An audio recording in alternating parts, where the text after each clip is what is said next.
I wanted to talk to you guys a little bit about TRS, some of the questions that I get, especially pertaining to detox symptoms.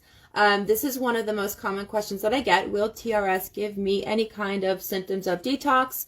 What can I do to mitigate that? What's going on with my body? So I want to answer your questions and talk a little bit about detox symptoms, and then give you guys some things that you can do to mitigate that or kind of even prevent yourself from getting them at all. So first, I want to say that TRS is generally recognized as safe. It has a GRAS rating and it is biologically inert. When something is biologically inert, it means that it is not absorbed into your body. Your body does not recognize the TRS, the zeolite. It's a cleanup tyolite zeolite. It is not recognizing that when you take the spray. So no, there is nothing directly in TRS that will cause any kind of reaction to your body, because your body doesn't even recognize its presence within the body. It just flows through, collects the toxins within the cage-like structure of the zeolite, and then it's excreted. The zeolite also does not pull toxins out and then redistribute them throughout your body like other detoxes can do. One of the dangers when you are detoxing while you are pregnant with a traditional type of detox is that if you extract and pull these toxins deep out of your organs and they're free floating, they can cross the placenta, go into the baby, and you can have all kinds of problems because you're just redistributing the toxins. With TRS, it is not a redistribution of toxins. It is a full encapsulation, ion exchange with the toxins that are within the body. So, for example, you take the TRS spray, you've got that embedded mercury because you've had the amalgams, and it's been leaching, and it's in your brain and your lungs and your organs and all over your body. TRS is flowing through the body.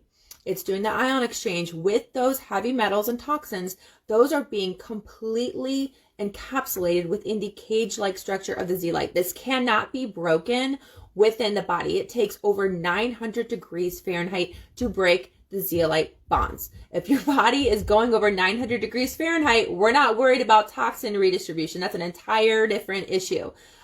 So what it does after it encapsulates the toxins, it flows through the body and you excrete them. They are excreted when you go to the bathroom. They are excreted, women, through your monthly cycle. They are excreted through your mucus. They are excreted through your sweat. So any kind of normal detox pathway, the toxins are going to come out in that manner. They are not detoxing through the kidneys and livers, which is why this is extremely gentle, because the zeolite is fully encapsulating that. It will just pass through and then it is out. So there is nothing in TRS. It is just cleanup tyolite and water. It is biologically inert that is going to cause a direct reaction with your body. That said, when you detox, you can have other reactions. So a Herxheimer reaction is a candida or parasite bacteria die-off reaction in the body. How can you have a Herxheimer reaction from a biologically inert zeolite? Candida, parasites, and these bacteria thrive in a heavy metal toxic rich environment. When the heavy metals and toxins are excreted and removed from the body, the candida and bacteria no longer have a place to thrive. So they die, and when they die, the toxins that are within them are released into the body, and you see some types of reactions. Some people get nauseous. You may see some eczema flare-ups. You may see headaches, things like that. So people are having reactions from the die-off of the bacteria and parasites and other things that we don't want in our body anyway. They're dying off. And they want you to stop. They want you to stop detoxing because you're getting rid of the environment that they thrive in. But that's not what's best for us. So you don't want to stop the detox just because you were having a candida die-off reaction. But you also don't want to continue to go gung-ho with the sprays and detox quickly. It just means that you need to slow down and support your body throughout the candida die-off. So for example, if you're taking 2 or 3 sprays a day, you're starting out, and that even little amount is causing you to have a Herxheimer reaction, or you're noticing skin patches, flare-ups, things like that, take your dosage and cut it in half. Go down to 1 spray. You can even do like a half spritz of the spray, or you can do a spray every other day.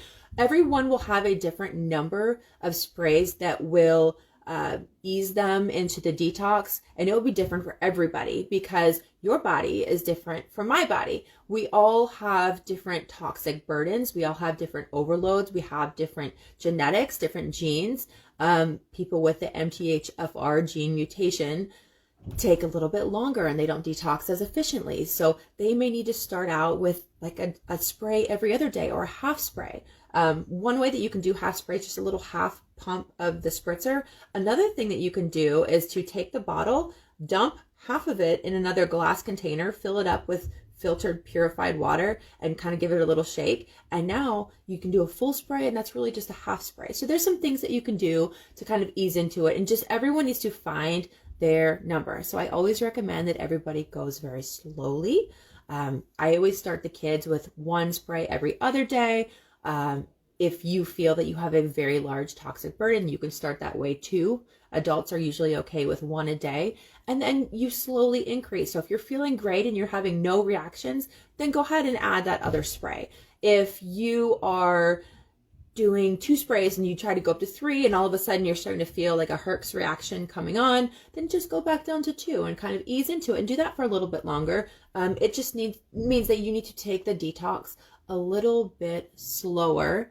And that's okay. You're not going to lose your detoxification gains by going slowly. Alternately, I also get the question, can I take a bunch of sprays? Can I take more than the 1 spray per 30 pounds per day? And the answer is yes. Again, because TRS is biologically inert, you are able to take more sprays without any kind of damage to the body, and you will detox more toxins that are flowing throughout your body or deeply embedded. However, if you jump right in and you just kill everything off all at once and you've got a bunch of candida, you're probably going to have a candida die-off reaction. So you want to try to find a happy balance between detoxing and avoiding these detox reactions. Sometimes within healing, you can feel worse before you feel better. So you need to support your body throughout that process. You're not supporting your body to prevent the TRS from causing the reaction. You're preventing the die-off reaction from the candida and the parasites and the bacteria. So if you start to experience some of this, you're going to want to stay very hydrated. Just keep flushing it out through your body. Drink water, exercise, get your blood flow going, sweat. Those are all really great things that can help.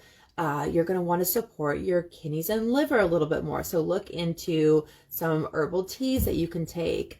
Milk thistle, dandelion, those are good to support the body as well. And then again, just slow down. Just take it slow, and it's going to be okay. It will eventually all come out, but it does take time. Healing does take time.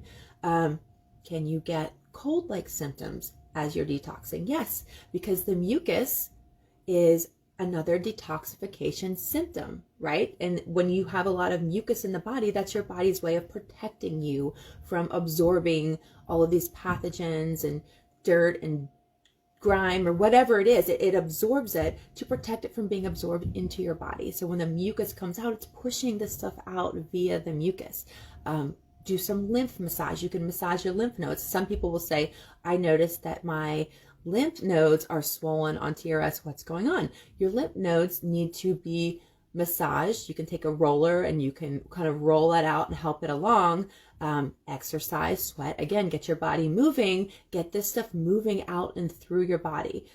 So those are all some things that you can do to support your detox. I would not recommend stopping if you are starting to feel a little bit of this. Just cut it down and just go slow, because it means that something is happening in your body. It is killing the bad stuff. It is getting out the toxins, the mercury and the arsenic and the bad stuff, the glyphosate that's sprayed all over our conventional food. It's getting all of that out of your body, and the bad stuff in your body is clinging on and throwing out toxins and trying to make you feel bad, so you stop detoxing because you're getting rid of their environment. Okay, so I just wanted to clear that up for some of you. If you have any other questions, you can put them down below. I will check that as well. And if you're interested in TRS, I have a link in my bio that has the third-party lab analysis. It has the link to purchase, all the information, and look at the Clean Heavy Metal Detox page. I have a lot of Q&A and the highlights especially. I've highlighted skincare testimonials and hormones testimonials and pregnant and nursing testimonials. I did one today on the vascular system because heavy metals are related to high blood pressure. So check those out. Look through all of that. Look at the parasites highlight if you're interested in that as well. Not everybody has them, so don't freak out. But if you do, there can be some expulsion of that as well, as your body's pushing all of those out and getting rid of everything that you don't need. All right, guys, everybody have an amazing day. Happy detoxing, and I'll see you soon.